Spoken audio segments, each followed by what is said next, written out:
কিন্তু বিধানচন্দ্র রায়ের পরই যে নামটা সর্বাগ্রে আমার মনে আসছে এবং এখন বাঙালির মনে আসছে, সেটি হচ্ছেন শুভেন্দু অধিকারী। সেই সম্ভাবনা তিনি দেখাচ্ছেন, ঠিক যেমন বিধান রায় যদি ফুটবলের পরিভাষায় বলি সম্রাট পেলে, শুভেন্দু অধিকারী লিওনেল মেসি। এবং লিওনেল মেসির এবার বিশ্বকাপই লোকে বলতে শুরু করেছে তিনি যেন ছাপিয়ে যেতে পারেন পেলেকে, যদি এবার বিশ্বকাপ জেতেন।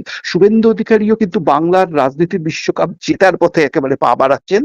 জয়টা ছিল না নির্বাচন জেতা, নির্বাচন জেতাটা শুরু ছিল, বাংলার পরিবর্তনের শুরু। জয় তখনই আসবে যখন বাংলায় প্রকৃত পরিবর্তন আসবে। আর এই প্রকৃত পরিবর্তনটা শুধু রাজনৈতিক পরিবর্তন নয় সন্মায়দা, অর্থনৈতিক পরিবর্তন এবং সামাজিক পরিবর্তন। বিধান রায় অর্থনৈতিক পরিবর্তন এনেছিলেন, কিন্তু বাংলায় সামাজিক পরিবর্তন সেভাবে কিন্তু আনতে পারেননি। শুভেন্দু অধিকারীর সামনে এটা চ্যালেঞ্জ। অর্থনৈতিক পরিবর্তনকে যদি স্থায়িত্ব দিতে হয়, তাহলে কিন্তু সামাজিক পরিবর্তনের প্রয়োজন। নমস্কার, বাংলা বার্তা থেকে বলছি সন্ময় বন্দ্যোপাধ্যায়। শুভেন্দু অধিকারী কি বাংলার লিওনেল মেসি হতে চলেছেন? আজকের দিনে দাঁড়িয়ে যখন এই প্রতিবেদন পেশ করছি, 4 তারিখ, ঠিক 2 মাস পূর্ণ হলো একটা সরকারের, 60 দিন। ভবিষ্যতে এই সরকারের ভূমিকাকে বা এই সরকারের অবদানকে বাংলার মানুষ বা ভারতবর্ষের মানুষ কিভাবে দেখবেন? 4 মে যখন পরিবর্তন হয়েছিল, তার আগে অনেকের বিশ্বাস ছিল না যে মমতা বন্দ্যোপাধ্যায়ের জগদ্দল পাথরের একটা সরকারকে, নৈরাজ্যের সরকারকে অবসান ঘটাতে পারবে এ রাজ্যের বিজেপি। কিন্তু সেটা সম্ভব হয়েছে। 4 মে পরিবর্তন হয়েছে, 9 তারিখ শপথ গ্রহণ হয়েছে, 11 তারিখ কাজ শুরু করেছেন নতুন সরকার। সেই সরকারের কর্ণধার হয়েছেন শুভেন্দু অধিকারী। সেই শুভেন্দু অধিকারীর ভূমিকাটা কি এই মুহূর্তে দাঁড়িয়ে, গত 2 মাস তার পারফরমেন্স নিয়ে বাংলার বিশেষজ্ঞরা কি ভাবছেন? আমি আজকে বিশ্লেষক নীলাদ্রি বন্দ্যোপাধ্যায়ের সঙ্গে সরাসরি সেই নিয়েই কথা বলছিলাম। 2টি পরিবর্তনের দিক সূচিত হওয়ার একটা সম্ভাবনা তৈরি হয়েছে এই পশ্চিমবঙ্গের মাটিতে। একটি অর্থনৈতিক পরিবর্তন আর একটি সামাজিক পরিবর্তন।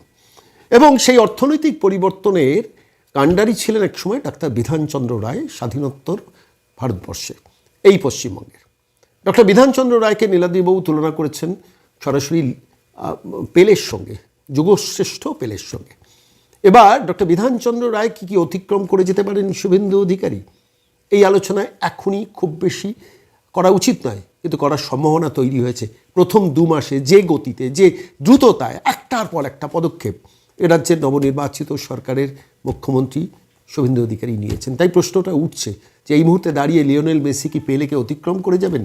শুভেন্দু অধিকারীকে নীলাদ্রিবাবু বলেছেন, মনে হচ্ছে এই বিশ্বকাপের লিওনেল মেসি হচ্ছেন শুভেন্দু অধিকারী। ভবিষ্যৎ সেই কথা বলবে যে অর্থনৈতিক উন্নয়নের পাশাপাশি এই পশ্চিমবঙ্গের মাটিতে যেটা ভীষণ জরুরি, দশকের পর দশক যেটা অবহেলিত, সামাজিক পরিবর্তন, মানুষের মধ্যে একটা মূল্যবোধ, বিশ্বাসবোধ সরকারের মধ্যে প্রতিষ্ঠা করা, যেটা ভীষণ জরুরি ছিল, কয়েক দশক থেকে ধরে বাংলা যার থেকে বঞ্চিত ছিল, ঠিক সেই জায়গায় কি ফিরিয়ে আনা যাবে বাংলাকে? ভবিষ্যৎ কথা বলবে। কিন্তু এই মুহূর্তে দাঁড়িয়ে আমি গতকাল যখন এই সরকার সম্বন্ধে কিছু বিশ্লেষণের তথ্য আহরণ করছিলাম, দেখছিলাম যে 2100 কোটি টাকার জোড়া লগ্নি পশ্চিমবঙ্গে আসার প্রতিশ্রুতি দিচ্ছেন নবনির্বাচিত মুখ্যমন্ত্রী শুভেন্দু অধিকারী। যেখানে 600 কোটি টাকার হুঁশিয়ারি শিল্প, যেখানে 1500 কোটি টাকার ইস্পাত শিল্প, আমুল কারখানা সম্বন্ধে শুনেছেন। টাটা ফিরে আসবে পশ্চিমবঙ্গে, এমন একটা সম্ভাবনা তৈরি হয়েছে। সেমিকন্ডাক্টর চিপের একটা বৃহৎ কারখানা এই পশ্চিমবঙ্গের মাটিতে হতে পারে, যেটা অসমে হেমন্ত বিশ্ব শর্মার সরকার 27,000 কোটি টাকার একটা বিনিয়োগ এনশিওর করে কাজ শুরু করেছেন। তাহলে পশ্চিমবঙ্গে কি টাটা ফিরে আসছেন? অনেক কিছু সম্ভাবনা তৈরি হয়েছে, সময় সেটা বলবে। কিন্তু শুভেন্দু অধিকারীর পারফরমেন্স, একটা নবনির্বাচিত সরকারের পারফরমেন্স কীভাবে বিশ্লেষকরা দেখছেন, আজকে তার একটু ঝলক দেবো বাংলা বার্তায়। বিশিষ্ট বিশ্লেষক নীলাদ্রি বন্দ্যোপাধ্যায় তিনি ব্যাখ্যা করেছেন শুভেন্দু অধিকারী এ রাজ্যের কর্ণধার, যে দ্রুততার সঙ্গে এই পশ্চিমবঙ্গের মাটির পরিবর্তনটাকে সূচিত করছেন, তার সঙ্গে তুলনা করা যায় এই বিশ্বকাপের এই মুহূর্তের সেরা পারফর্মার লিওনেল মেসির। কি বললেন নীলাদ্রিবাবু আমাদের সঙ্গে কথোপকথনে শুনুন।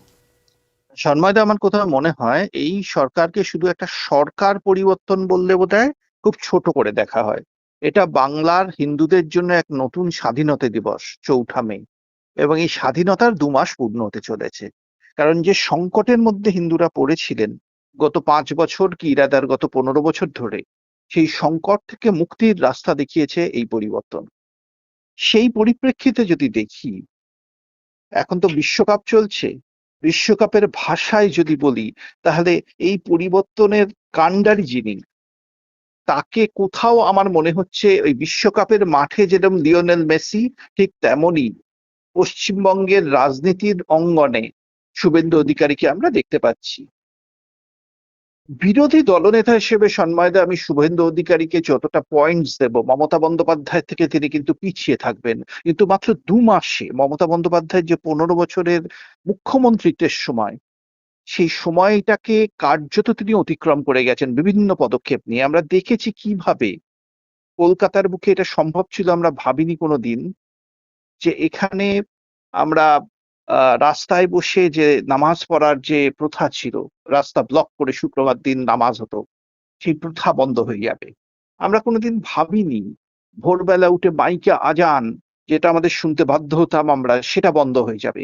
আমরা কোনোদিন ভাবিনি ঈদের সময় রাস্তায় পশুদের যেভাবে নৃশংসভাবে হত্যা করা হতো জনসমক্ষে, সেটা বন্ধ হয়ে যাবে।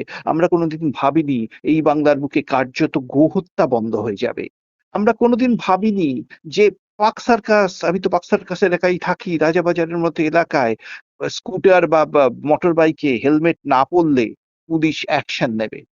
আমরা কোনোদিন ভাবিনি যে অবৈধ যেসব হকাররা রয়েছে, রাস্তা দখল করে বসে আছে, এদেরও তুলে দেওয়ার কখনো সম্ভব হবে। কারণ সিপিএম আমলে একটা অপারেশন সানশাইন হয়েছিল, সেই সানশাইনের পর নির্বাচনে সিপিএম কিন্তু হেরে গেছিল পুরসভা নির্বাচনে।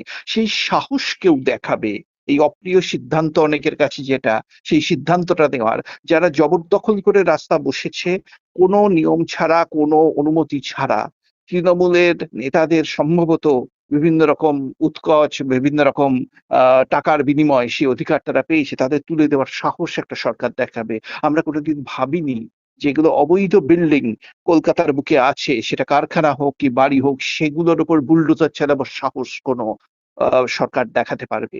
সেটা একটা বিরাট সম্ভাবনা। আমরা কোনোদিন ভাবিনি একটা সরকার ক্ষমতায় আসার পরই আমুলের মতো সংস্থা এসে এত বিনিয়োগের কথা বলবে, আদানি এত বিনিয়োগের কথা বলবে, পশ্চিমবঙ্গ হঠাৎ শিল্পপতিদের একটা এরিয়া অফ ইন্টারেস্ট হয়ে যাবে, যে পশ্চিমবঙ্গ কার্যত 50 বছরে বাম শাসনের অন্ধকারে তলিয়ে যাচ্ছিল। আমি বাম শাসনই বলবো, কারণ সিপিএম শাসনটা যদি বাম শাসন হয়, তাহলে তৃণমূল শাসনটা আমার চোখে সন্ময়দা ছিল একটা অতি বাম শাসন, যেটা বাম শাসনের যে শিল্প বিরোধী ভূমিকা ছিল, সেটা আরো অতিরঞ্জিত হয়ে গেছিল এই সময়। শিল্পকে আমরা জমি দেব না, শিল্পকে আমরা স্পেশাল ইকোনমিক জোন করতে দেব না, শিল্প বান্ধব কোনো নীতি দেব না, কিন্তু তোলাবাজি চালাবো শিল্পপতিদের ওপর, এটাই হয়ে গেছিল নীতি। আর তারপর আমরা শিল্প সম্মেলনের একটা যাত্রা করব, যাতে কোনো বিনিয়োগ আসবে না, শুধু প্রশংসা আসবে শিল্পপতিদের কাছ থেকে, কিন্তু আসল বিনিয়োগটা হবে না। এই যে নাটকটা চলছিল, তার থেকে বেরিয়ে এসে প্রকৃত শিল্পায়নের পথে বাংলা হাঁটতে শুরু করেছে। আমরা কোনোদিন ভাবিনি সন্ময়দা যে এরকম একটা বাজেট, শিল্প বান্ধব বাজেট, সেই শিল্প বান্ধব বাজেট আমরা দেখতে পাবো স্বপন দাশগুপ্তর নেতৃত্বে।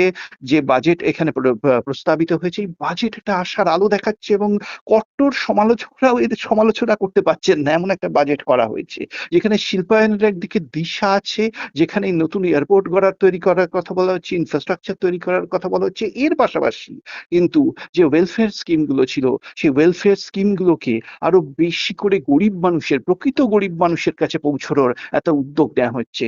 আমরা কখনো ভাবিনি যে 3,000 টাকা করে প্রকৃত যারা গরিব মহিলা, তাদের কাছে সেই টাকাটা পৌঁছবে, এবং আমরা ভাবতেও পারিনি যে যারা অবস্থাপন্ন ঘরের হয়েও এই সুবিধা নিচ্ছিলেন, তাদের সুবিধা এভাবে বন্ধ করে দেওয়া যেতে পারে। অর্থাৎ এই ওয়েলফেয়ার স্কিম গুলো প্রকৃত গরিবদের কাছে যাতে পৌঁছয়, এবং তার ফলে যে টাকাটা বাঁচছে, সেই টাকা দিয়ে উন্নয়নের কাজ যাতে হতে পারে পরিকাঠামো এবং অন্যান্য ক্ষেত্রে, এক্ষেত্রে যে উদ্যোগ নেওয়া হয়েছে, এটাকে আমি তো স্বাগতই জানাবো সন্ময়দা। আমার একটা প্রশ্ন নীলাদ্রিদা, মানে আমি আপনাকে প্রশ্ন করছি যে মানে বাংলার মানচিত্রে 1947 সেখান থেকে আজকে 2026, প্রায় 60 বছরের একটা রাজনৈতিক ইতিহাসে আমরা একাধিক মুখ্যমন্ত্রী দেখেছি। ডক্টর বিধানচন্দ্র রায়, প্রফুল্ল চন্দ্র সেন, তার আগে প্রফুল্ল ঘোষ, অজয় মুখোপাধ্যায়, সিদ্ধার্থ শঙ্কর রায়, জ্যোতি বসু, বুদ্ধদেব ভট্টাচার্য, মমতা বন্দ্যোপাধ্যায়। আপনাকে মানে আমার কোনো একটা জায়গায় মনে হয় যে আমি আপনাকে প্রশ্নটা করছি একজন রাজনীতির ছাত্র হিসেবে, অন্তত মর্নিং শোজ দা ডে যদি আমি সেই মানে প্রেক্ষিতে কথাটা বলি, সেটা হচ্ছে শুভেন্দু অধিকারী নেতৃত্বে পরিবর্তনের সরকার যে গতিতে চলছে, ডক্টর বিধানচন্দ্র রায়ের সরকারের মানে সরকারের সঙ্গে একটা সাংঘাতিক প্রতিদ্বন্দ্বিতা নয়, তাকে হয়তো উত্তীর্ণ হয়ে যেতে যেতে পারেন ভবিষ্যতে যদি এই সরকার এই গতিতে চলতে থাকে আপনার কি মনে হয়? না, না, সন্ময়দা, আমাকে যদি কেউ র‍্যাংকিং করতে বলে মুখ্যমন্ত্রী হিসেবে এই ২ মাসের শুভেন্দু অধিকারী এবং obviously অন্যান্যদের নাম যারা আপনি বললেন, তাহলে আমি বলব পশ্চিমবঙ্গের এখনো অব্দি শ্রেষ্ঠ মুখ্যমন্ত্রী এখনো বিধানচন্দ্র রায়। ভবিষ্যতে কি হবে কিছু বলা যায় না। সেই স্বাধীনতার পর যখন এভাবে উদ্বাস্তুদের ভিড় আছড়ে পড়ছে বাংলার বুকে, সেই সময় যে শিল্পায়নের স্বপ্ন তিনি দেখিয়েছিলেন বাংলায়, যেভাবে এই পরিস্থিতির মোকাবিলা করেছেন, এক কথায় অসাধারণ। কিন্তু বিধানচন্দ্র রায়ের পরই যে নামটা সর্বাগ্রে আমার মনে আসছে এবং এখন বাঙালির মনে আসছে, সেটি হচ্ছেন শুভেন্দু অধিকারী। সেই সম্ভাবনা তিনি দেখাচ্ছেন। ঠিক যেমন বিধান রায় যদি ফুটবলের পরিভাষায় বলি সম্রাট পেলে, তাহলে শুভেন্দু অধিকারী লিওনেল মেসি। এবং লিওনেল মেসির এবার বিশ্বকাপই লোকে বলতে শুরু করেছে তিনি যেন ছাপিয়ে যেতে পারেন পেলেকে, যদি এবার বিশ্বকাপ জেতেন। শুভেন্দু অধিকারীও কিন্তু বাংলার রাজনীতির বিশ্বকাপ জেতার পথে একেবারে পা বাড়াচ্ছেন। জয়টা ছিল না নির্বাচন জেতা, নির্বাচন জেতাটা শুরু ছিল, বাংলার পরিবর্তনের শুরু। জয় তখনই আসবে যখন বাংলায় প্রকৃত পরিবর্তন আসবে। আর এই প্রকৃত পরিবর্তনটা শুধু রাজনৈতিক পরিবর্তন নয় সন্ময়দা, অর্থনৈতিক পরিবর্তন এবং সামাজিক পরিবর্তন। ঠিক। বিধান রায় অর্থনৈতিক পরিবর্তন এনেছিলেন, কিন্তু বাংলায় সামাজিক পরিবর্তন সেভাবে কিন্তু আনতে পারেননি। শুভেন্দু অধিকারীর সামনে এটা চ্যালেঞ্জ। অর্থনৈতিক পরিবর্তনকে যদি স্থায়িত্ব দিতে হয়, তাহলে কিন্তু সামাজিক পরিবর্তনের প্রয়োজন আছে।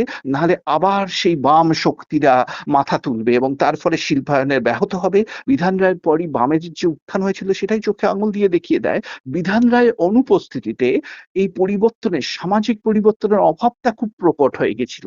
আমার মনে হয় কোথাও নতুন সরকার সে ব্যাপারেও সচেতন, যাতে বিধ্বংসী শক্তিগুলোকে নিয়ন্ত্রণে রাখা যায়, যাতে দীর্ঘমেয়াদী পরিকল্পনা করা যায়, কোনো পপুলিস্ট পথে পা না বাড়িয়ে, এবং যাতে কালকে যদি শুভেন্দু নাও থাকেন, ভবিষ্যতে তো অন্য নেতাও আসবেন, এই পরিবর্তনের গতি যাতে পরিবর্তিত না হয় সেটা নিশ্চিত করার দিকে শুভেন্দু অধিকারী পা বাড়াচ্ছেন। তাই আমি এই সম্ভাবনা দেখতে পাচ্ছি যে পশ্চিমবঙ্গের ইতিহাসে সর্বশ্রেষ্ঠ মুখ্যমন্ত্রী হতে চলেছেন শুভেন্দু অধিকারী। যেমন আমি দেখতে পাচ্ছি লিওনেল মেসি পেলেকে ছাপিয়ে বিশ্বের সর্বকালের সর্বশ্রেষ্ঠ ফুটবলার সম্ভবত হতে চলেছেন।